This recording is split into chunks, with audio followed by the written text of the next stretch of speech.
Bueno, el tema que vamos a ver hoy, la presentación que vamos a ver hoy, es sobre la rabia apareciente en la República Argentina y en cierta forma vamos a describir un poco la enfermedad y el comportamiento epidemiológico de la enfermedad y vamos a describir el programa nacional justamente contra esta enfermedad que tiene la República Argentina, que está normado por una resolución, la 25 del 2005 de SENASA. La distribución de la enfermedad a nivel mundial, como describimos en todas las enfermedades, es la que podemos observar en el distinto gráfico. La, la enfermedad en América del Sur la describió por primera vez Carini y colaboradores en Brasil, en el sur de Brasil, en 1911. En la Argentina ingresó en 1928 a través del Paraguay y se extendió por todo el norte, como vamos a observar dentro de unas presentaciones. Tiene circunscripto justamente la zona donde habita el murciélago. En la enfermedad se describió, el límite máximo sur que se describió en la enfermedad es eh, hasta el río,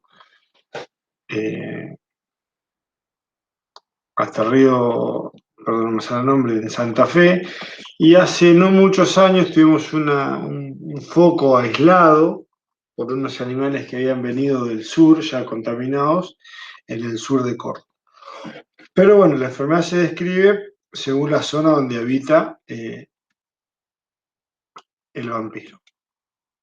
Para verlo brevemente, la descripción del vampiro y su comportamiento, como es su fisonomía y demás, amamanta a las crías durante 9 meses y tiene un tamaño mayor la hembra que el macho.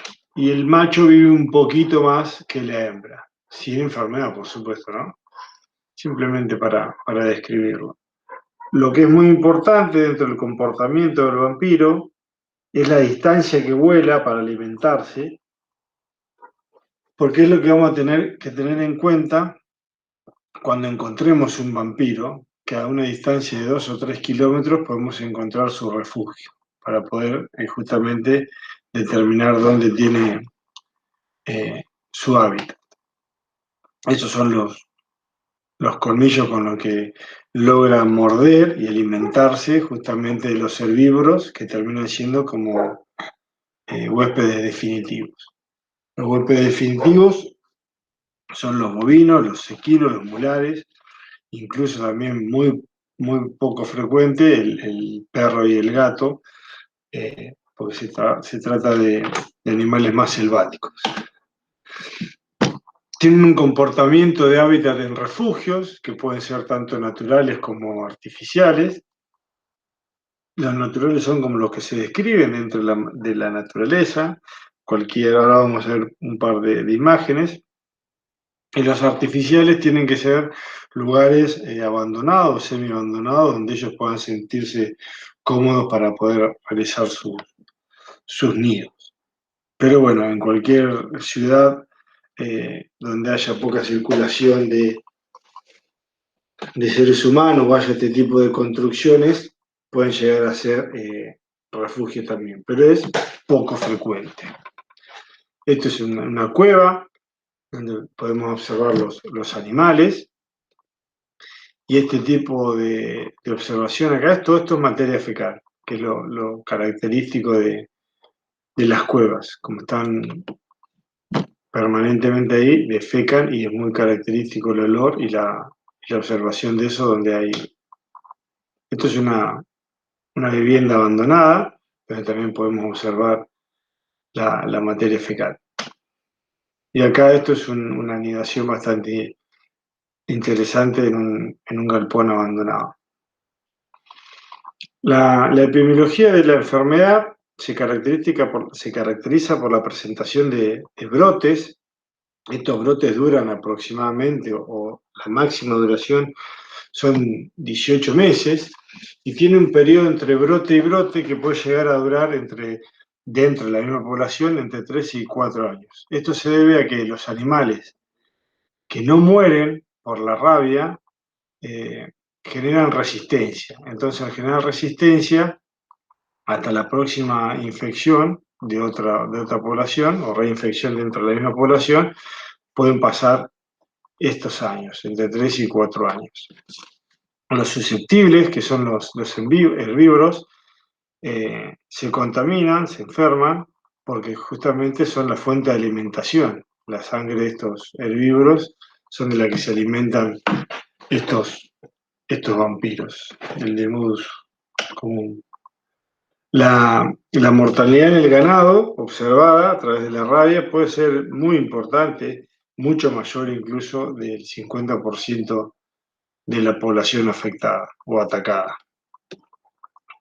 Lo que hablábamos recién, la población del vampiro genera una resistencia dentro de la infección, lo que hace que sobreviva esa población. El área que afecta de modo rotundo el vampiro común, hasta hace unos años, era la dispersión del vampiro era hasta el paralelo 34 y la rabia se encontraba hasta el paralelo 29. Pero debido a la migración justamente del vampiro por distintas características de deforestación y de ampliación de la zona de bosques y demás, del monte en esa zona, se amplió hasta el paralelo 31. Hoy el vampiro ha avanzado mucho sobre este territorio y así ha avanzado la enfermedad. Lo que podemos observar es dónde está disperso el vampiro y dónde ha ido avanzando la enfermedad. Esto tiene que ver justamente con las características de dónde habita y los refugios que puede llegar a encontrar, tanto naturales como artificiales. Más abajo del paralelo 34 no se ha encontrado este tipo de vampiro y no se ha descrito todavía la enfermedad. En la zona que se describió la enfermedad, bueno, lo vamos a ver un poquito más en este gráfico. Este es el foco que se dio en Córdoba, con animales que venían y acá hay uno también en el sur de Santa Fe, con animales que venían infectados de la zona norte.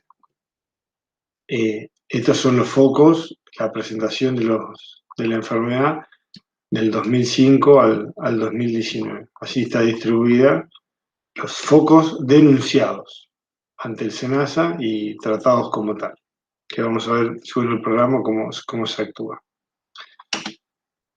El diagnóstico de la enfermedad se realiza tanto como un diagnóstico presuntivo como un definitivo. Como cualquier caso, el presuntivo es sintomático y epidemiológico por la presencia del murciélago y por el ataque justamente de los mismos al ganado susceptible.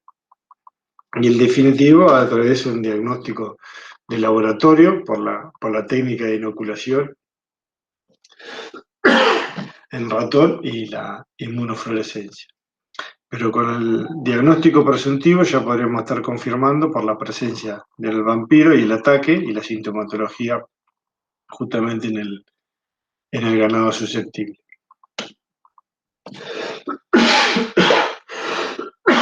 Perdón. En herbívoros, la sintomatología justamente nerviosa de inquietud y falta de apetito y con una frecuente vocalización característica. Y luego una observada depresión y dificultades ambulatorias y deshidratación. Las heridas características que genera la mordedura es la que podemos observar.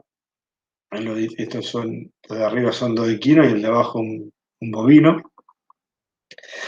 Y una vez que encontramos el animal muerto, tiene justamente la característica de la deshidratación y la delgadez del raquitismo del animal por no haber podido ingerir alimento, y los últimos esfuerzos se encuentran defecados. Y justamente los movimientos de pataleo y demás hacen que todo el pastillar alrededor se encuentre aplastado. Es característico propio de la enfermedad, como ustedes lo deben haber descrito en enfermedades infecciosas. La postura de un equino es característica, la, la forma de cómo presenta los labios, las orejas, es una postura clásica de un animal con rabia apareciente. Aquí tenemos un bovino, para la misma postura. Bueno, y la transmisión se da al hombre, no existe transmisión horizontal entre el ganado, porque no tiene la característica, no es una rabia nerviosa, ni tampoco los animales tienen costumbre a morder. Lo que se da en la transmisión al hombre es por el consumo de carne infectada o en algunos casos de que se haga algún tratamiento por obstrucción sin tener conocimiento de que el animal tiene rabia apareciente, por alguna obstrucción en la vía digestiva superior, que el veterinario o el productor introduzca la mano dentro de la boca y así tenga contacto con la saliva que tenga el virus rábico. Como el virus no es abundante en el tejido periférico, es muy difícil que haya contagio. Cuando, como decíamos recién, las obstrucciones alimentarias, que el veterinario y el productor introduzca la mano, es donde se va a contagiar. La faena de estos animales, por una cuestión de ignorancia o desconocimiento del animal, puede ser muy peligrosa en la ingesta del virus a través de las carnes de estos animales. Hay una práctica y un manejo muy inusual de esto, justamente por la ignorancia y el desconocimiento. Y siguen existiendo este tipo de establecimientos, como podemos observar acá en el gráfico, el año que fue inaugurado y, bueno, no hay mucho para hablar, con ver la imagen es suficiente. Y esta imagen cedida por un colega ruso que justamente llegaron en el momento que lo estaban faenando el animal y bueno, tenía las características del animal rabioso y de hecho dio positivo después. Vamos a hacer una pausa para poder grabar la mitad.